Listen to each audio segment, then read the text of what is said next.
Hey everyone, Assalamu alaikum. Welcome back to my channel Cooking A to Z.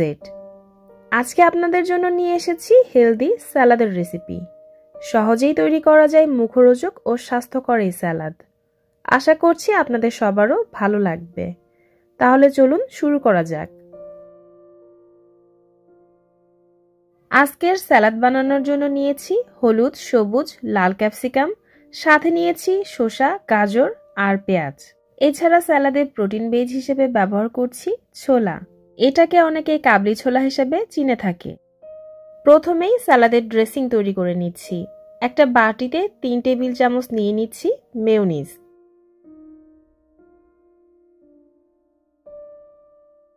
নিয়ে নিচ্ছি 2 table চামচ টক দই। সাথে দিয়ে দিচ্ছি একটা স্লাইস লেবুর রস, 1/4 চা চামচ লবণ আর দিয়ে দিচ্ছি 1/4 চা চামচ গোলমরিচের গুঁড়া। সবকিছু একসাথে ভালোভাবে মিক্স করে নিলে সালাদের ড্রেসিং রেডি হয়ে যাবে।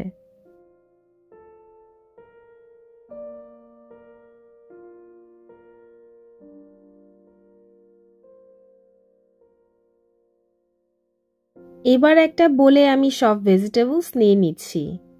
আর এই সব কিছুর পরিমাণই আমি 1/4 কাপ করে নিয়ে নিয়েছি। আমি এইরকম লম্বা স্লাইস করে কেটে নিয়েছি, তবে আপনারা আপনাদের পছন্দ মতো স্যালাদের জন্য ভেজিটেবলস কেটে নিতে পারেন। সব কিছু একসাথে একটু মিক্স করে নিচ্ছি। আর দেখতেও কিন্তু বেশ কালারফুল লাগছে। দিয়ে দিচ্ছি 2টা কাঁচামরিচ কুচি। স্যালাদের যে ড্রেসিংটা আমি রেডি করেছিলাম সেটা অ্যাড করে দিচ্ছি।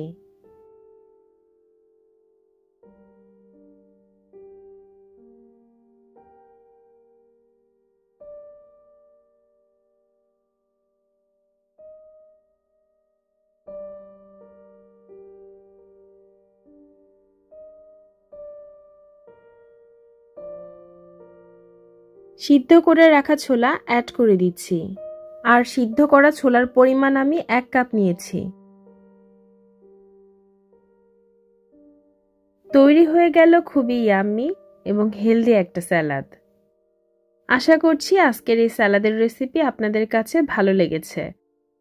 ভালো লেগে থাকলে সবাই আমাকে সাপোর্ট করবেন, আমার ভিডিওগুলো ফ্রেন্ডস এবং ফ্যামিলির সাথে শেয়ার করবেন আর প্লিজ আমার চ্যানেলটিকে সাবস্ক্রাইব করবেন।